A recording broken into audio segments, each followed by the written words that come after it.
Morning, good morning. Good morning. My name is 𝘗𝘢𝘷𝘪𝘯𝘨 Benton, and I am an active member of the AAHGS chapter. And I hope you all will become members and then active once you join. So thank you very, very much for being here today.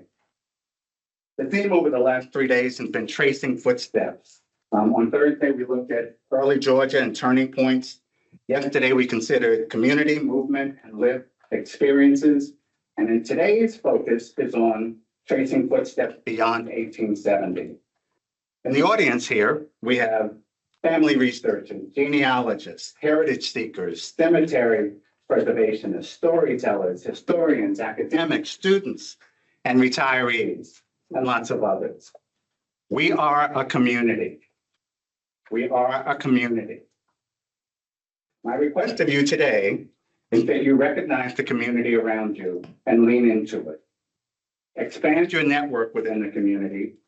Later on with your neighbor on a break or at lunch or at the information tables, get in the habit of asking 3 questions. Use these 3 questions. You're talking to someone else in our community. What are you working on? What challenges are you facing?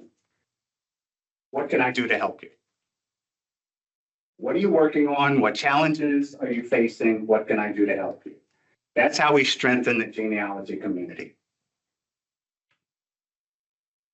It's my pleasure now to introduce Tamika Strong. Tamika is a friend and one of the folks who sort of adopted me when I came into this chapter. She was working here at the Georgia Archives, and I think I had a question one day. And from that question, we've been friends since. So thanks so much. She discovered her passion for genealogy after planning a workshop series and became more and more involved with the subject. She presented workshops at our Alma Mater, Emory University, at the DeKalb History Center in the Digital Library of Georgia. Okay, I want you to listen to this word. She commands the research room at the Auburn Avenue Research Library. She is a force there. I go on there to do research. It is wonderful. I mean, she's inspiring. She's asking you questions to make you think through what you're doing. She's a force there. So I want to invite you to go down there and spend some time with her. She's currently the vice president of the Metro Atlanta chapter of AAHGS. She's an excellent researcher, and she enjoys assisting others in discovering their ancestors. With Tamika and with all the speakers today and with others, don't be shy about asking them questions. Don't be shy about saying, I'm doing some research in Mississippi. I heard you mention that name. Don't be shy about that. They're here for that. It's not simply to give a presentation. Tamika, come on up.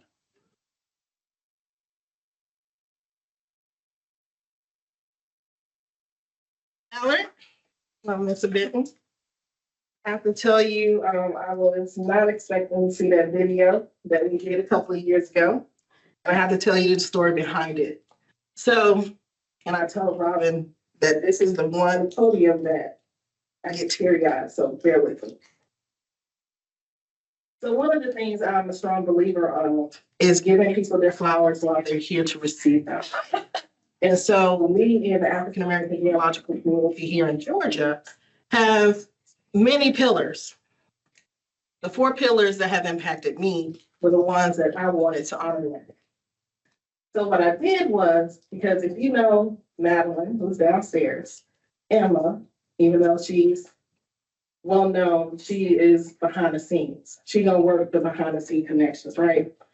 Doris Posey, she's quiet but a mighty force. These are women who don't like attention. So what I did was, I reached out to all of them. I said, Madeline, I need your help. Can you help me honor Miss Emma? I said, Miss Emma, can you help me honor Madeline? So it was a surprise. So my goal was to honor all of them. And Monica Hackney, who is one of the co-founders of this chapter of AAHGS, who had passed away at the time we did it, I asked Doris to do the same thing, but we also honored Doris. So what you saw was her coming up thinking that she was coming up to honor Madeline, but she was being honored. And so these are behind the scenes people whose shoulders I stand on. And so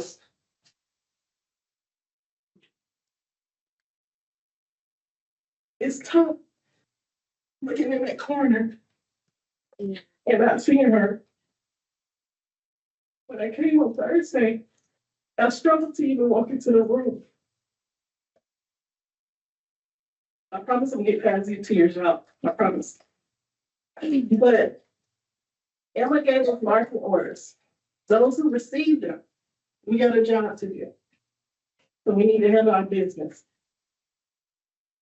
So the things that you put on the shelf as I'll get to it, and someone told me yesterday, take those pictures, take those trips, take that time off from work. Do that project that's been sitting there for you to do all this time. My goal this year, my sons and daughters' application, God willing, will be done. I will have an article written and submitted to somebody's publication. I don't care.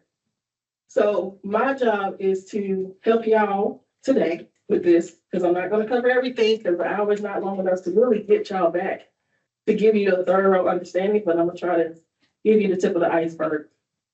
But I say all that to say, we honor Emma by continuing this fight to make sure that our voices collectively are heard, our stories are collectively told and preserved. And she was a big proponent of African American genealogy education. So go get that education, go get your lessons.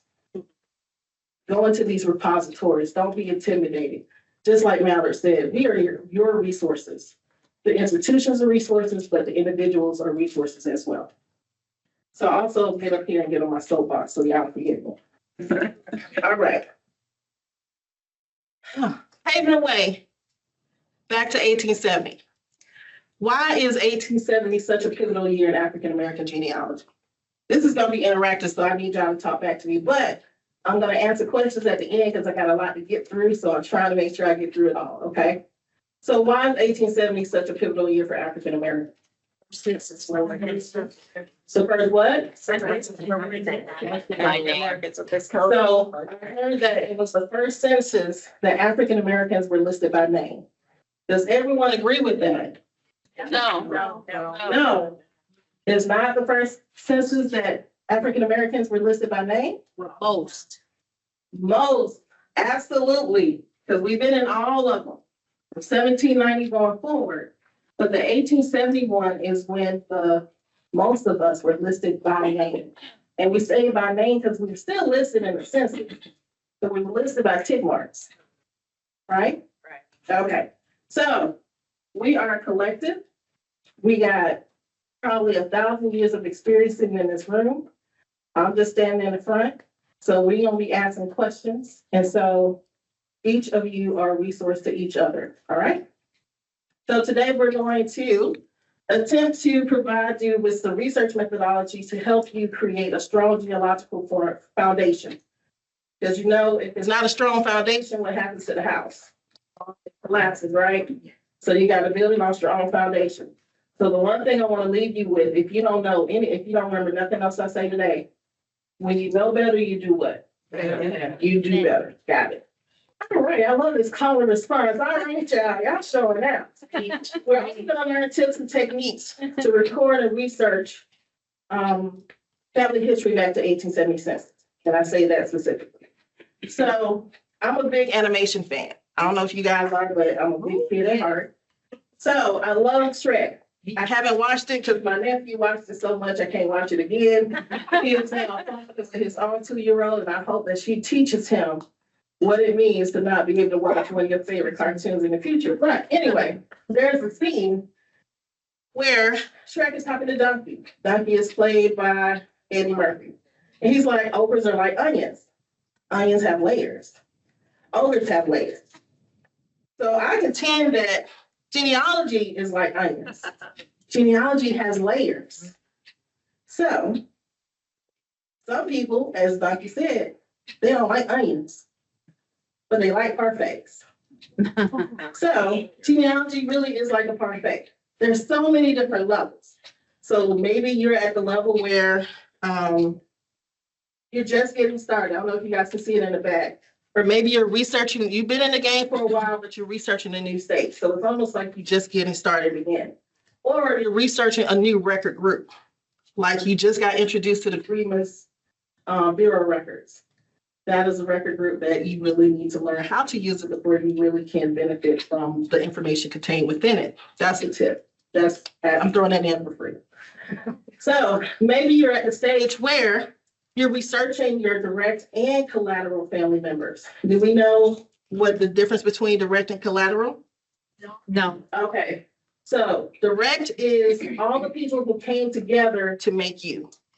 So your parents, your grandparents, your great-grands, your second grade, third grade, everybody who came together to ultimately beget you, right? So when you talk about that, and we'll talk about this a little bit later, you have some other people who that does not include. And who are those? Cousins, your siblings, your aunts and uncles. So those individuals who are not directly involved with you being here are your collateral ancestors. Okay? So we understand that now? Yeah. Got it. So maybe you're at the point now where you're creating logs and research plans. I have to be honest, I'm the type of person who loves research, all that methodical, making lists, doing plans.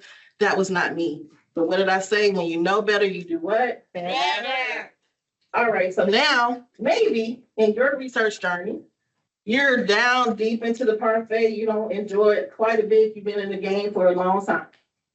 You're doing a deeper dive on the individual.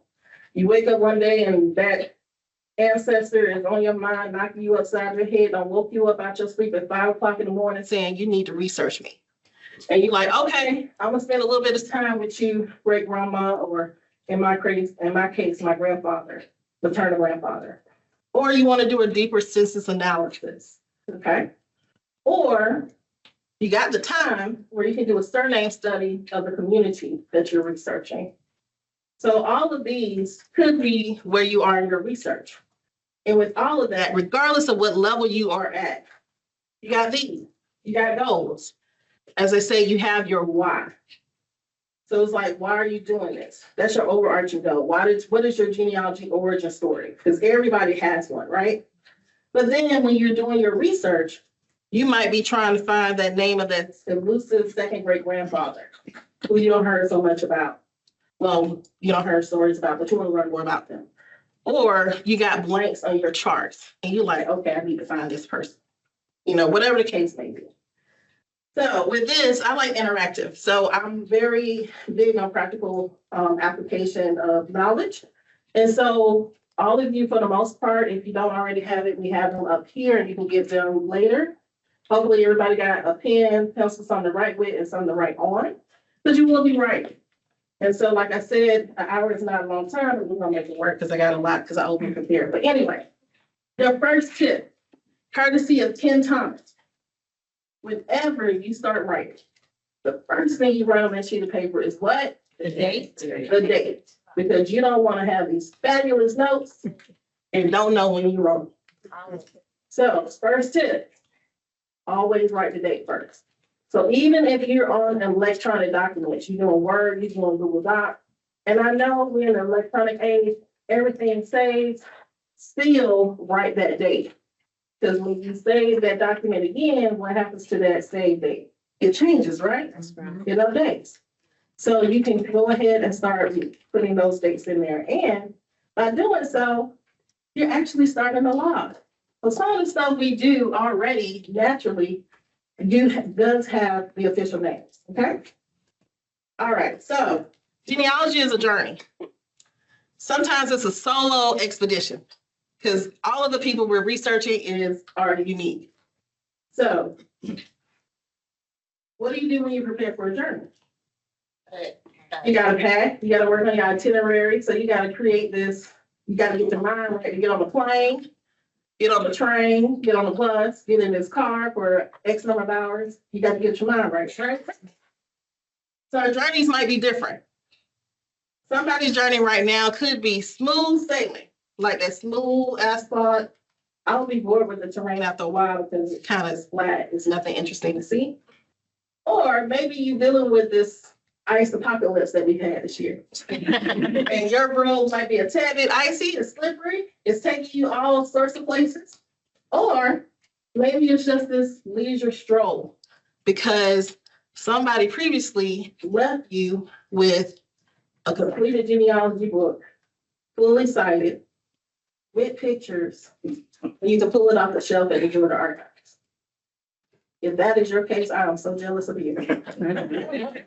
Some of us, we get a box full of stuff that we gotta go through, and we gotta piece it together, okay? So whatever your journey is, or your pathway, you gotta prepare for it. So I try to tell people this, and just so you can understand and put things in context, we have to accept history for what it is. We can't change it. I know, and I'm not trying to get political, but I'm just gonna say this. We know that there are people actively trying to erase stuff, to remove it, to hide it again. They're trying to cover it up. So that's why what we do right now is so important. You have to capture this history. But then when you capture this history, you make sure you make copies. And that's my extra tip that I'm throwing in for free. Because we're learning that what was there yesterday may not be there today. So make sure when you find it, you make a copy for yourself, be it physical or electronic. You document where you found it in the hopes that maybe in the future it'll still be there. But if not, you got it, okay? Do not apply a 21st century mindset to a 19th century or 20th century situation. My favorite example, back in the day, women loved to write their name, Mrs. Michael Strong. You can't find a first name to save your life. And I'm like, my name's Tamika. You know, just call me, Miss Strong. Actually, I was like, Miss Strong is my mother-in-law, but hey, that's what it is. When you're looking at these historical documents, you might think that, but don't apply that mindset to that document, because that time was completely different from this time. It was taboo back then to have a baby out of wedlock. Heck, they sent you away for a while and you came back with a baby. Now we don't even bat an eye. Families look completely different now. So those are the things you got to keep in mind. So you're not doing the past a justice by taking it out of context. You want to keep the history in the context. Real quick, y'all remember Kanye and what he said about slavery? Y'all don't remember? So basically, he was just making it seem like they were stupid for being slaves. You have to keep yourself in historical context. You don't know what was going on. So we can say that now because we free-ish. But back then, they didn't have a choice.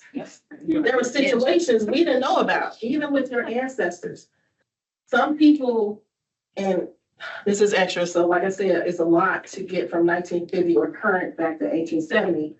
But when you're having conversations with your elders, which is one of the important things you have to do, you got to talk to people. I'm actually shy, believe it or not. Y'all might not believe it, but I am. Talk to people. Have those conversations. And I lost my train of thought as to why I'm telling y'all this. But it's important to have those conversations. I promise it'll come back. So I don't know. I really don't know. I guess I wasn't supposed to tell y'all because it just completely went out my mind. But essentially, trying to keep things in is I know what it is. All right. So we know that history is not pretty. We have to be prepared, like going into the next point, be prepared for the good, the bad, the ugly, and the unbelievable. We know that our history has a lot of ugly moments. We have people walking amongst us who have lived through those moments. We had a good session yesterday where we, talked about some of those ugly moments in Dr. Sanders' session. And they talked about Madeline Nix. She will kill me if I tell you this, so y'all just protect me because she's gonna be mad at me anyway. Madeline Nix is a part of the Atlanta 9. She is one of the students who helped integrate the Atlanta public school system. She is literally sitting downstairs, so we know how long ago that was. We can imagine what she went through. Heck, she even sold cookies to Dr. King. How cool is that, right? I'm telling y'all way too much, but anyway. The point is, there are some situations that some people who you talk to may not want to tell you about because it's still painful. So you have to be respectful for that and be tactful in a way that you record the history, because we're confronted with murders, with lynchings. Because at Auburn Avenue Research Library on the first floor in the Authors Writers Lounge, we have dirt from the Fulton County lynchings on display. Now, I have, it's in the back of my head. I mean, it's like I see it, but don't see it. Because I don't want to think about what it truly represents. But when we're doing this research, we have to be reminded of what we're confronted with. So there may be a murder. I got a couple of murders in my family tree. Even one that happened recently anyway. There may be rapes. There may be other uncomfortable situations. So y'all know where I'm going with this, right? So y'all make sure that y'all be mindful when you're having these conversations, and I'm going down a rabbit trail, but I'm coming back, I promise, because I even got into the beginning of my presentation. But just make sure you be tactful when you're talking to people and be respectful, because you don't know what they were confronted with. Because there are some things they may not tell you. We want them to tell us because we want to hear it, but it's painful. It is very painful. So just be prepared for that. And so with that being said, have no judgment zones. You may have people who are on the other side of the law. You don't know what the circumstances were. So get the information, and I hate to say it like this, but be happy that they were on the other side of the law, because it creates more records. Newspapers, court cases, things like that. So, but also be kind to yourself, because you might have a reaction to what you learn. Take some time to manage whatever emotional response that you have. Have that moment, go get that ice cream, go take yourself out, go watch that cartoon. That's why I like cartoons. But do whatever it takes for you to get back into it, because you don't want to stay stuck there, because we got a job to do, right? So it's okay to put it aside. I promise I'm gonna go faster. So let's get started. Interactive moment number 2. So wherever you are in your research, identify one person that we're gonna focus on today. And in your little handout, everybody hopefully has one of these little booklets. I thought about y'all, I made y'all the booklets. So if I can get someone to help me to pass out the handouts, because they're right here, thank you. So on this little booklet, and it's just basically 2 sheets of paper folded in half, write your responses to your interactive moments. So right now we have to identify a person who was living 1950, 1940. Can anyone tell me why I have that designation up there?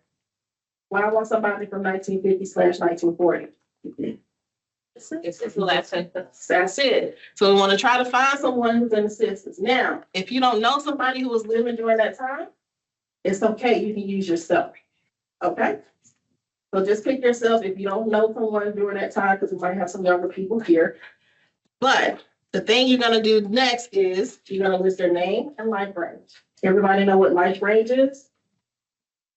Your birthday and death date, if there is one. Okay? The most recent census records that are available. And then lastly, you're going to make a list of what you know about them. So we're going to take a minute to do this. All right? And I'm setting a timer. I want to make sure I'm respectful of time. Starting now.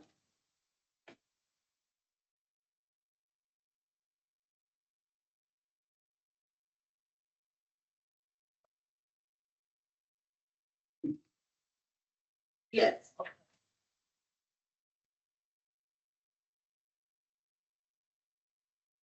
So you're going to identify a person who was living in 1950, 1940, or you can use yourself.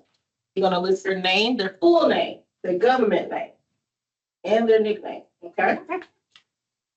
And you're going to make a list of what you know about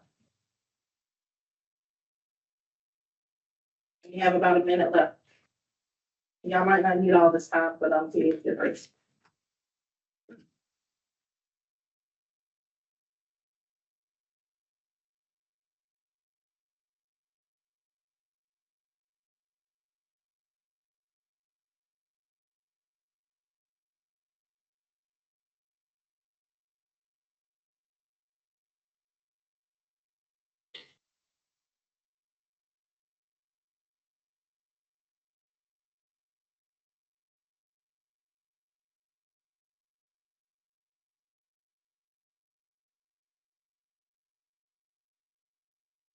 Thirty seconds.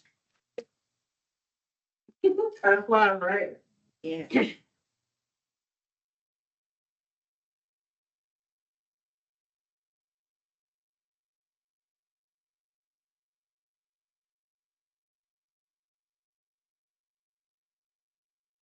10 seconds.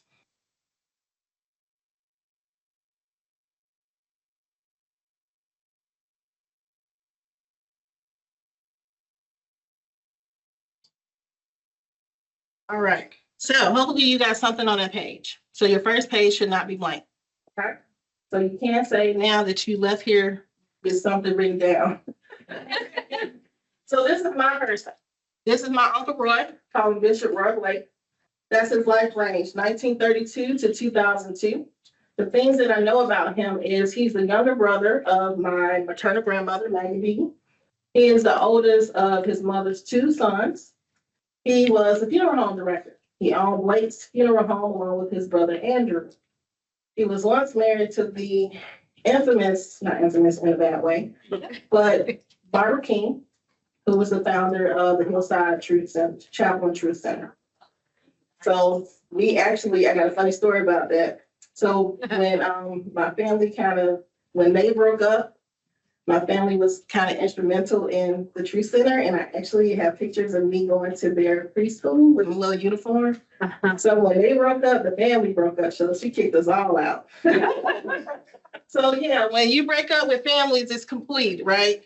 Sometimes it is, sometimes it is. So this is my person, this is who I'm writing. So the reason why I wanted you to do that is so that you will understand that, and I had a greater understanding of this when I went to Auburn. When you're looking at your person, you have to take all of their parts.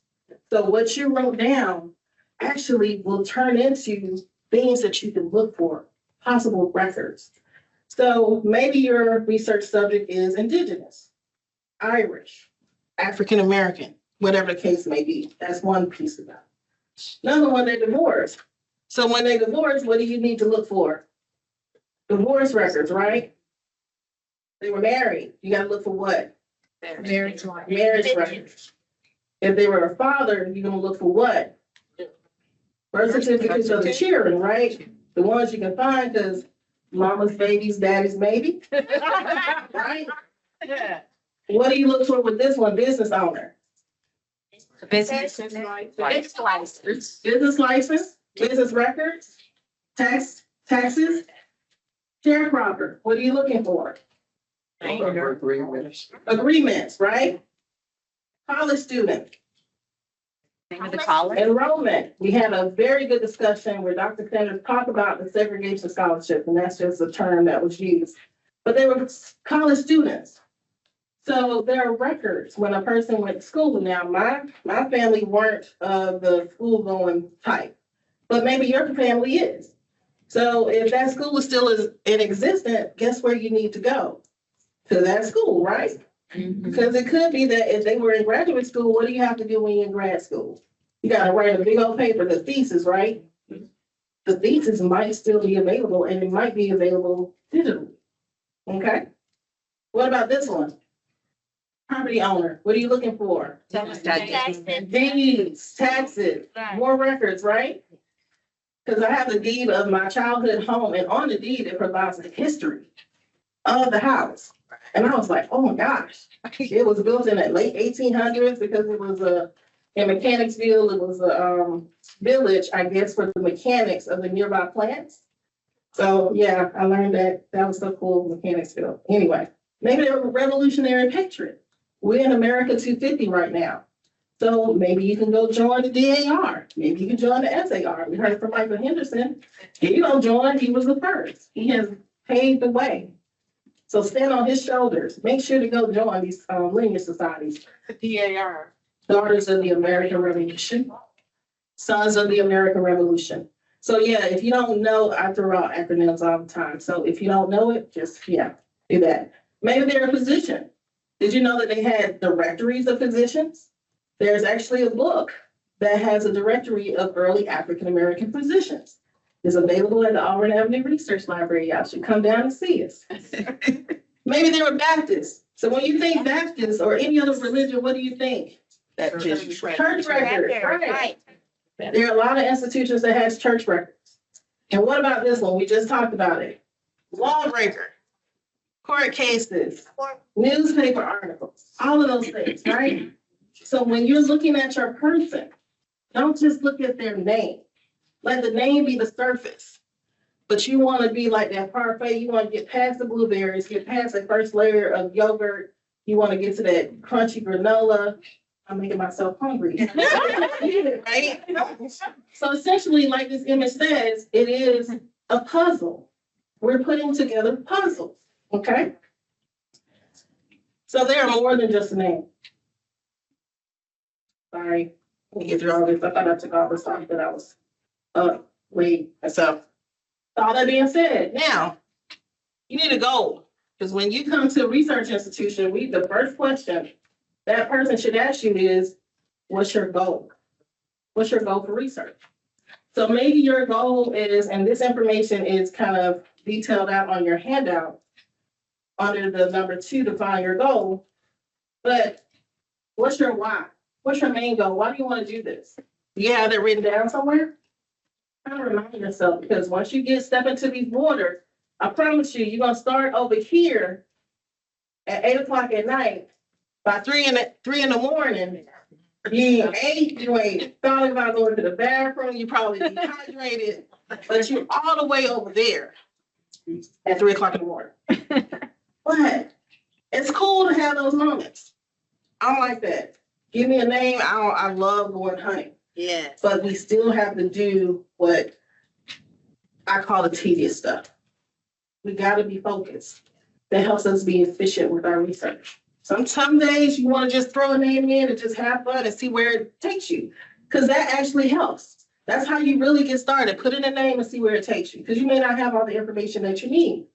But once you have it, once you know better, you do what? Better. So you become more methodical, more efficient. You start writing stuff down. You start doing these plans and everything. Okay? So because of time, because I run my mouth too much, we're going to go through this, and you guys have homework. And I'm not joking, you have homework. But you can do it or not. But a simple goal. So if I'm just getting started, I don't know anything, right? All I might have is a funeral program or a obituary. That's enough to get you started. So when you are in this journey, you may not know today, but with knowledge, with conversations, with interactions, you're going to have those moments. When I first got that deed I told you about that had the history on it, I didn't even know what it was. I just asked my aunt, did she have some of our family history documents? She gave me a plastic bag. My family had a fire. So a lot of those documents had char marks on it. So that's a clue. If you see a document with char marks on it, you know what? It's about a fire. So you see, you didn't even have to know anything about the family, but you know there was a fire. This document was in a fire, right? So I got the document and I said, okay, before I was an archivist or anything, I started putting in sheet protectors because I realized the fragility of the documents. And so I had that moment one day. I was like, ooh, trying to be methodical. I said, I need to go find this deed because I knew they owned the property. Eureka. Go look in the notebook where you put those original documents that you got from your auntie, and guess what you saw? The deed. So sometimes in our stack of papers that we don't understand or why we got it, the answer is sitting right there. You just got to learn what you need so that you can go back and get it. So with these goals, simple goal, I just want to trace my maternal line back to 1870. Keep it simple, right? So with that, within that, to keep you motivated, you need to find census records for your maternal grandmother. That's a to-do. That's one thing, because you don't want to be overwhelmed. Or maybe you want to locate census records for the maternal grandmother's parents' siblings.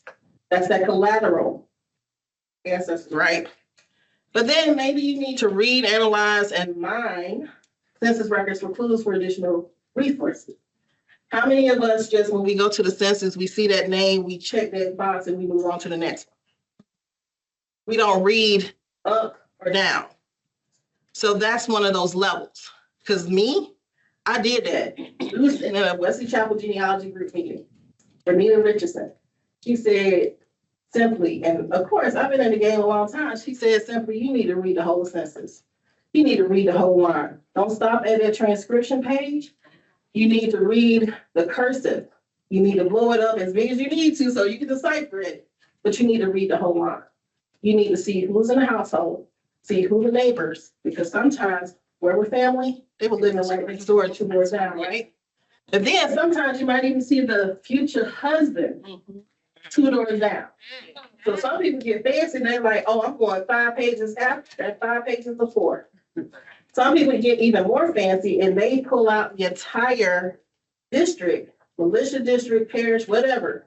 They extract it, put it in a spreadsheet, and they analyze it. That's where you have to, those are those levels. So first level, oh, I found them in the census, there they go. Check, move on. Didn't do any of the reading. Next level, oh, I realized, oh, my parents, their parents are right next door. That's the second level. Or you find that genealogy TV using extracting census records with Excel on YouTube, hint, hint, nod, nod, wink, wink. And you learn how to pull it out so that you can analyze that whole area.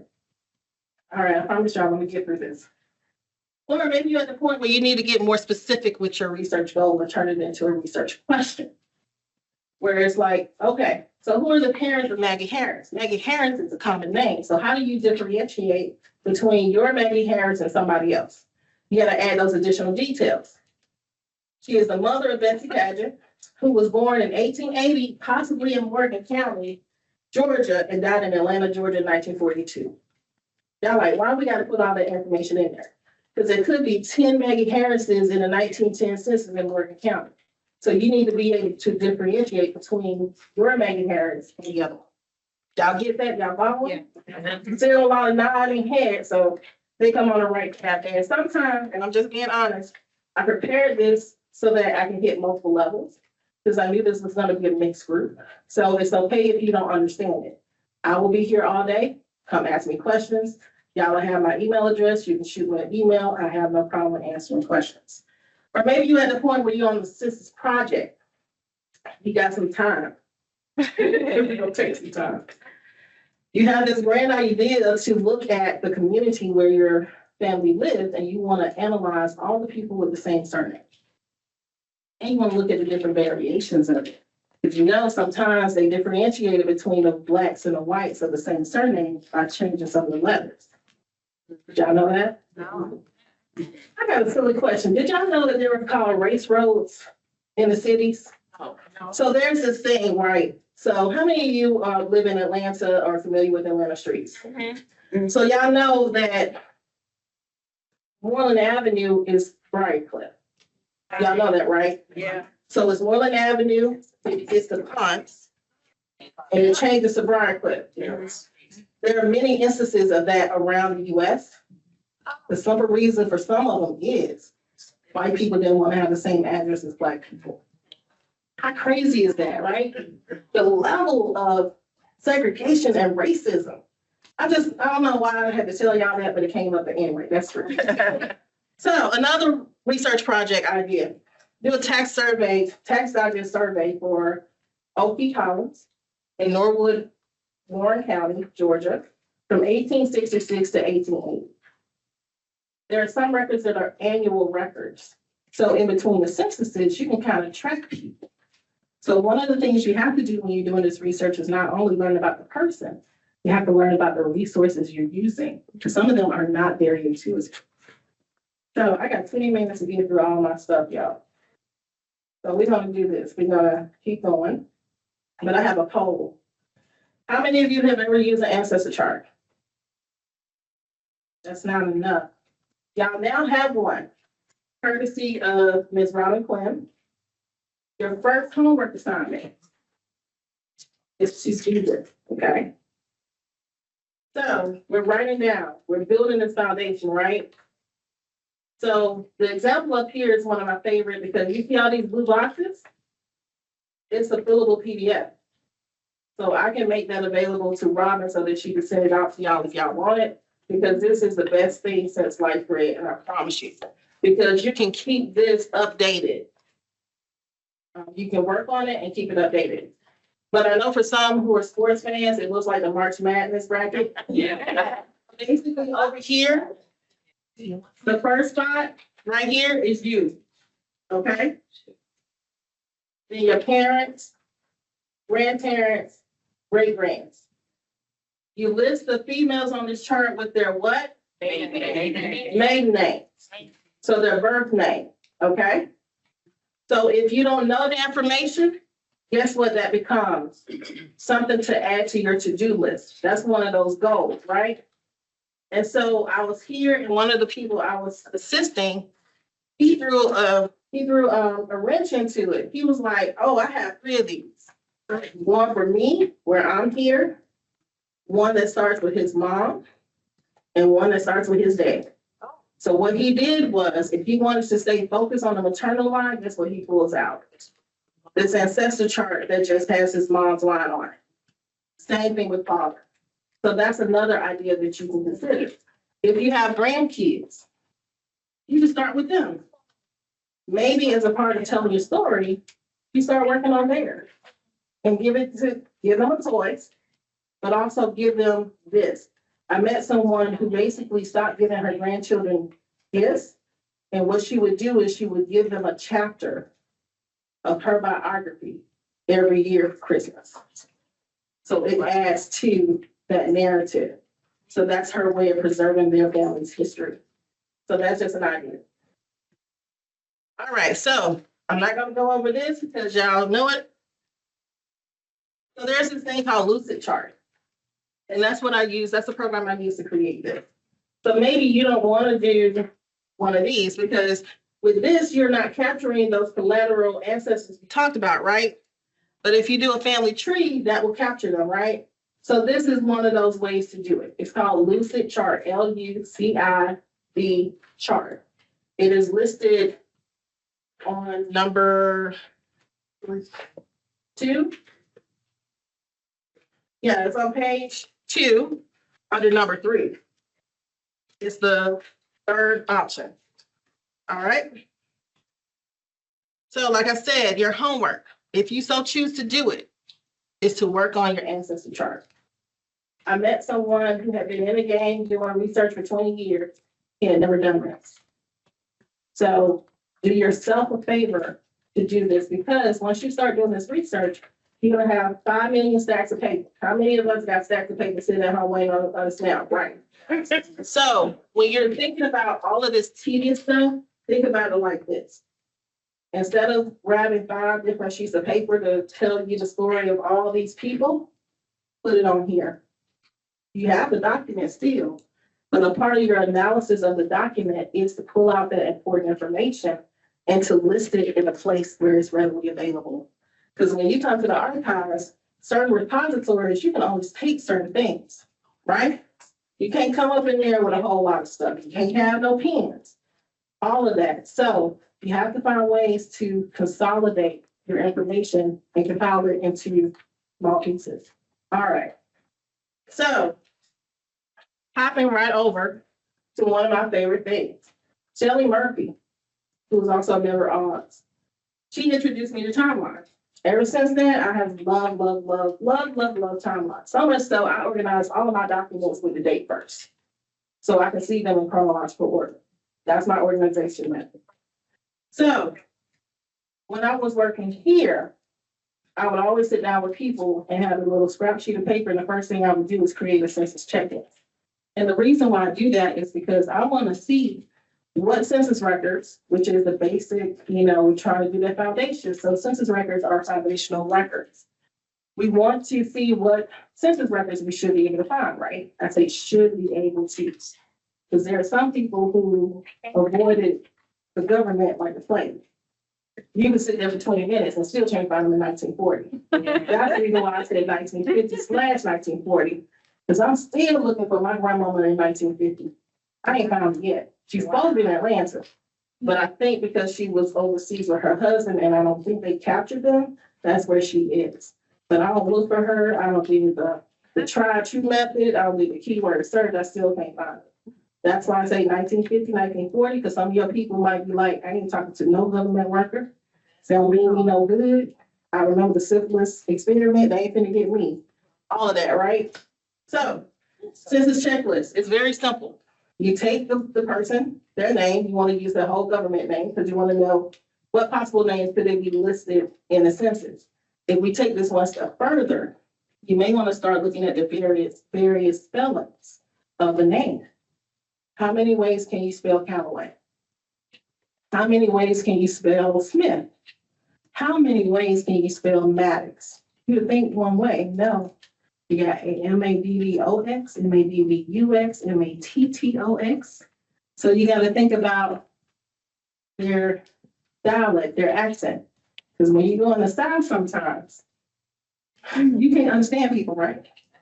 So my mother-in-law, she told us, oh, the family's buried in Tunnel Bridge. When you hear Tunnel Bridge, what do you think? How do you spell it? T what? It's Tanner's Bridge. So think about it like that. These census enumerators are coming around, right? They're asking questions. They're talking to individuals who have heavy accents, who they already perceive as not being intelligent. So, and then they themselves aren't as smart as they think they are. So there was no standardization of spelling. So if I hear Callaway, I might spell it Caliway. Thankfully, a lot of these programs, they take that into consideration when you're doing the research. But one recommendation is when you see a variant spelling, write it down, create a list so that you can use that, because you got to search for probate records. You might be searching in newspapers. You might be looking for obituaries. Names spelled 50 million ways. That's another free tip. So when you're doing a census checklist, you want to take their birth year. What do we know about the census? Every 10 years, right? 1790 to what?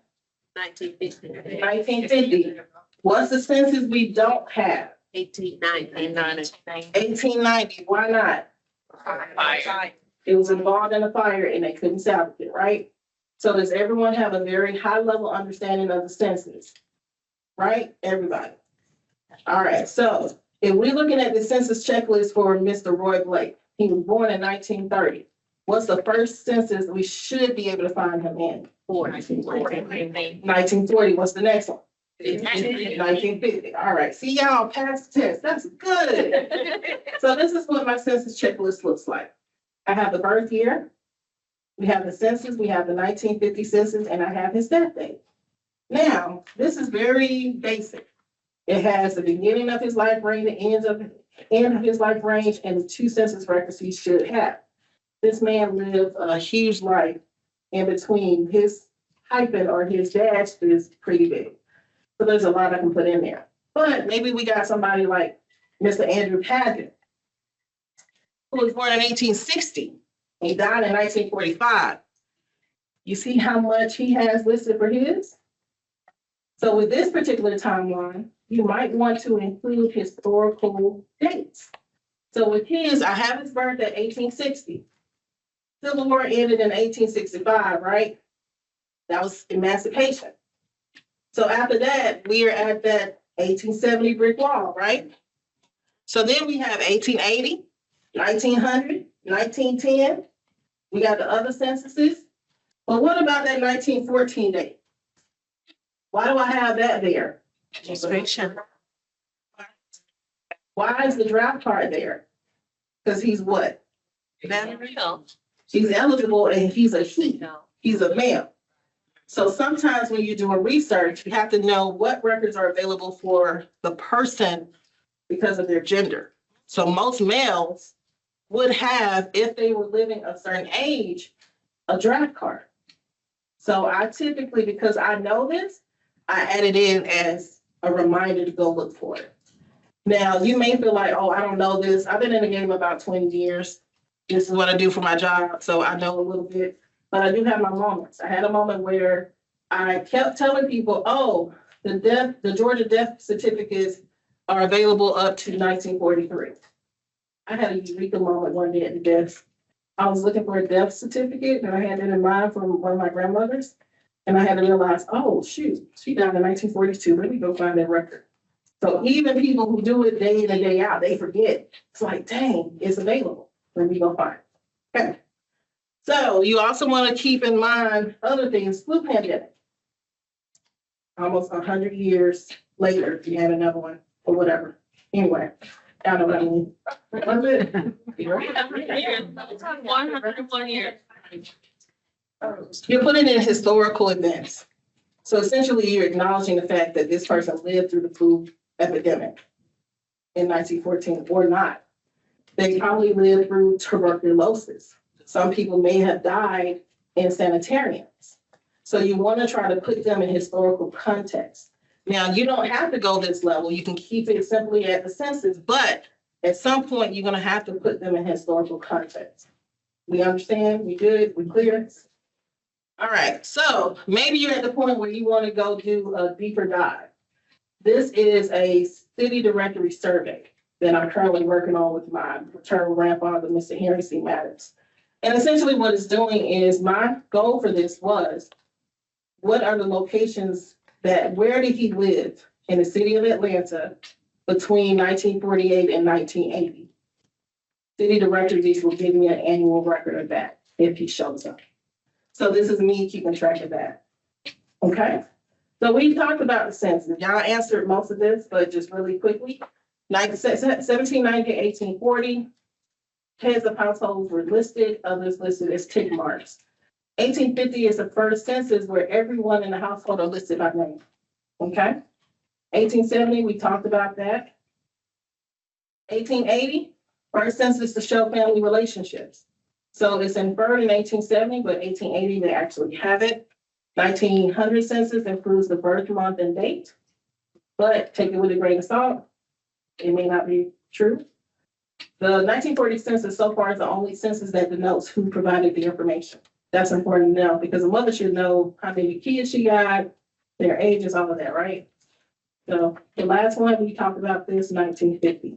You can find this, these resources are available through Ancestry. If you don't have the subscription, every public library in the state of Georgia has access to Ancestry, so you can actually access it for free on site at the public libraries. You can even take it in your laptop.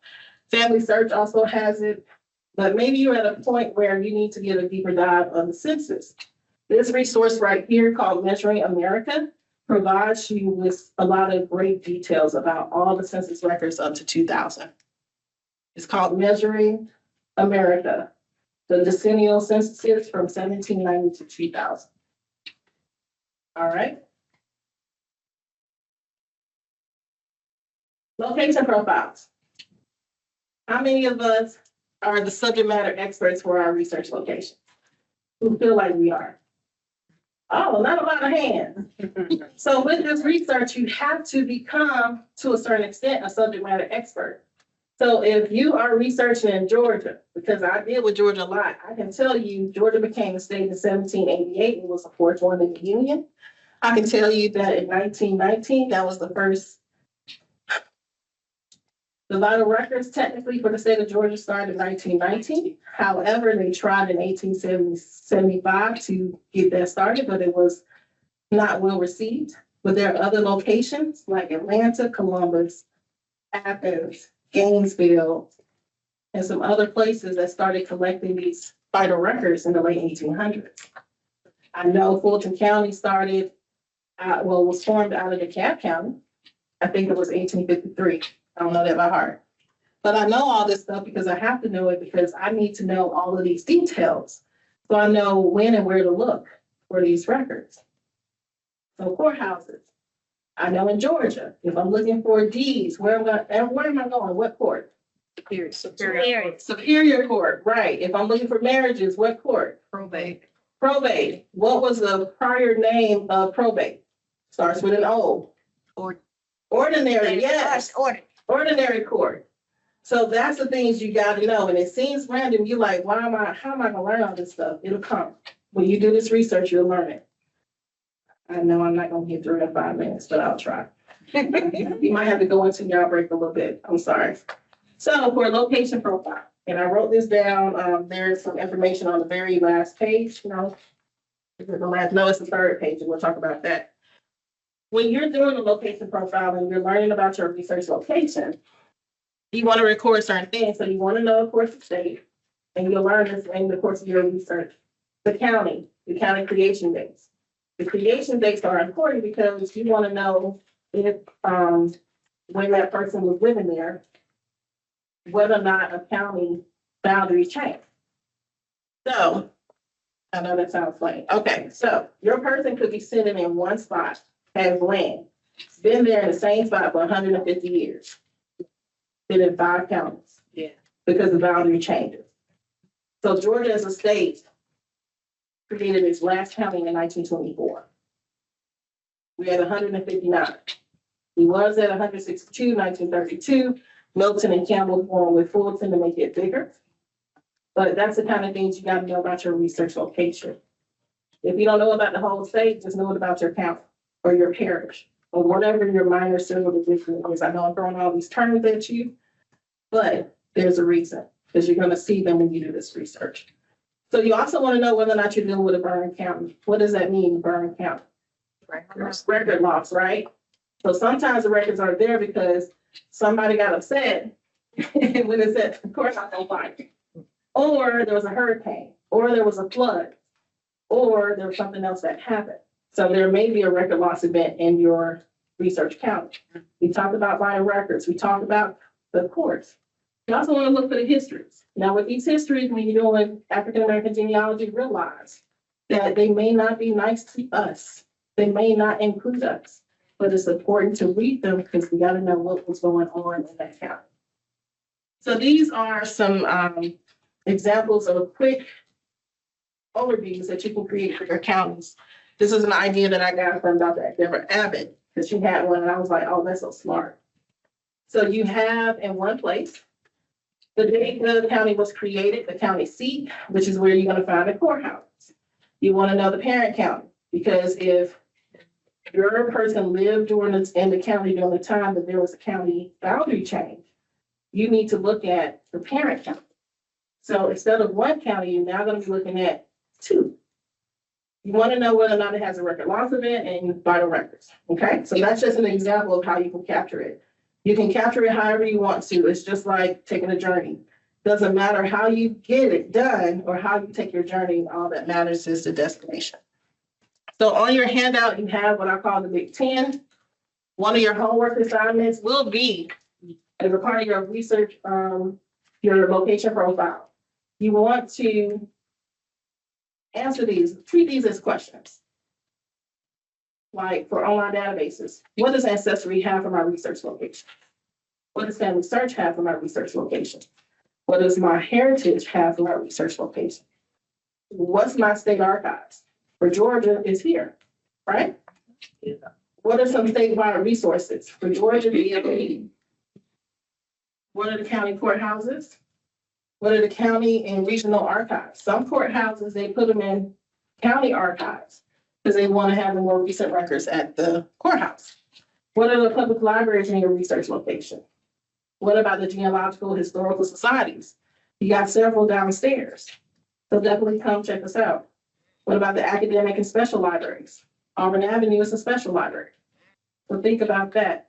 What about on a national level? What resources are available there? And then, of course, you can't forget the newspapers and the periodicals, because the newspapers were the social media of this time. They told everybody business. When you go into the hospital, when you come out, the nigga telegram was good for that. I'm like, how do you even know that information? But it told the story, the social columns, the birth announcements, the death announcements. Those are valuable resources for us.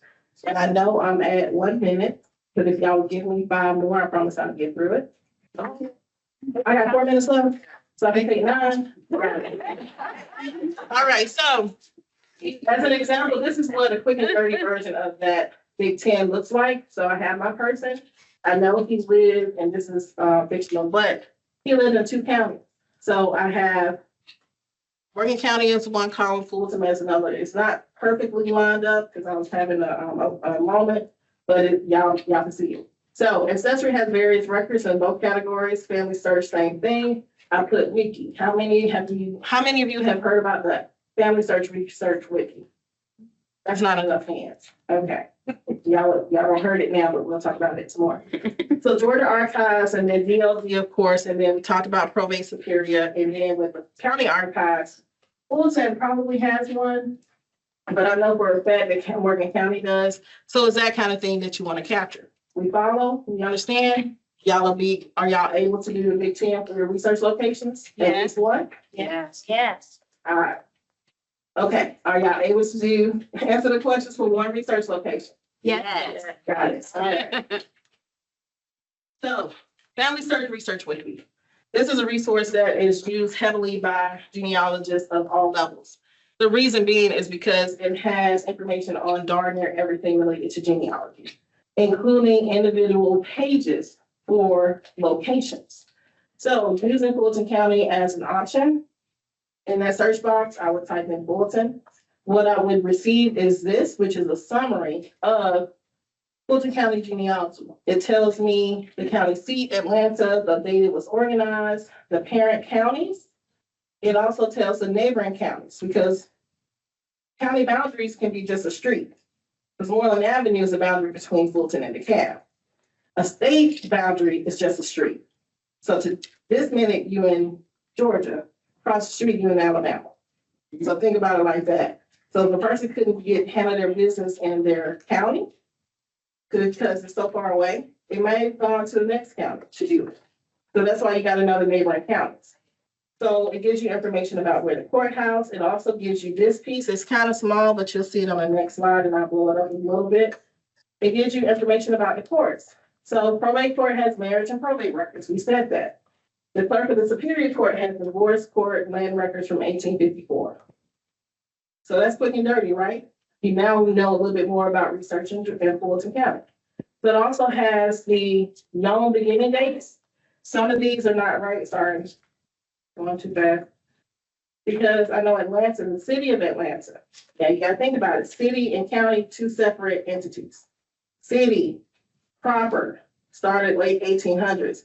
Fulton County, larger, 1919. You know, you get the difference.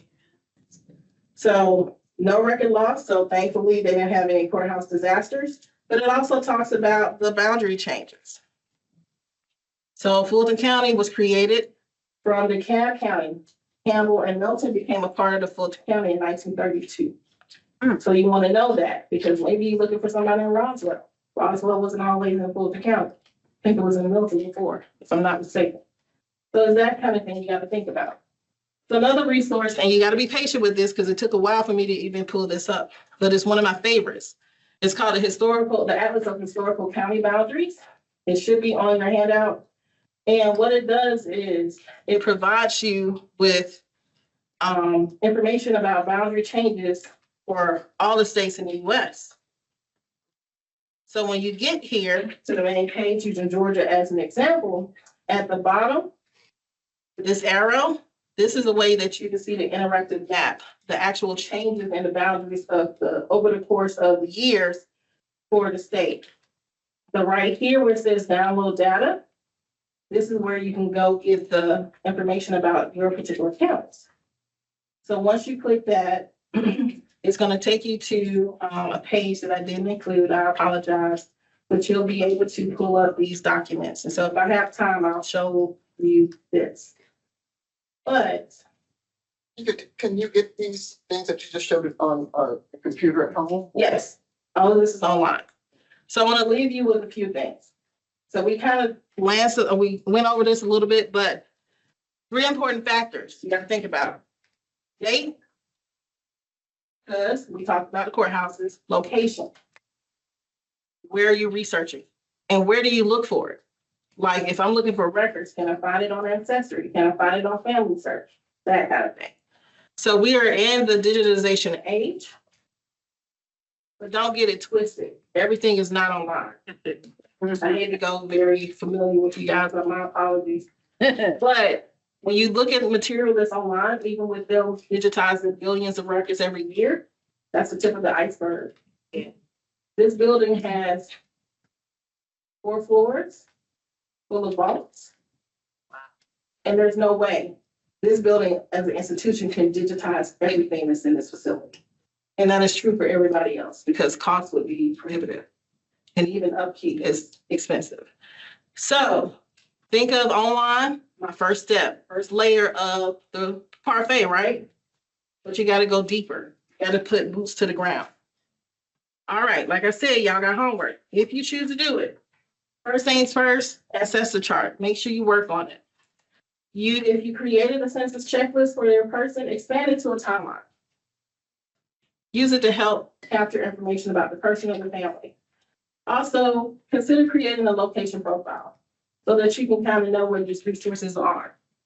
Now, granted, all of this stuff together will get you back to 1870. But you have to have that strong foundation. And what I'm giving you is, I know it sounds tedious. Believe you me, I know tedious and I hate it sometimes too. But it is a necessary step for us to become more efficient with our research so that we can know who we are researching. Because when we get to 1870, if you thought from now to 1870 was hard, unless you got that book sitting on the shelf and you're extremely lucky, it's going to get even more difficult. So just think of the work that you're doing now back to 1870 is getting you prepared for the next level. And so that being said, this is my contact information. I'm open to questions. I'll be here all day. And so I'm passing the baton off figuratively to my colleague Tammy, because she's going to talk about what do you do once you get to 1870. All right, that's it.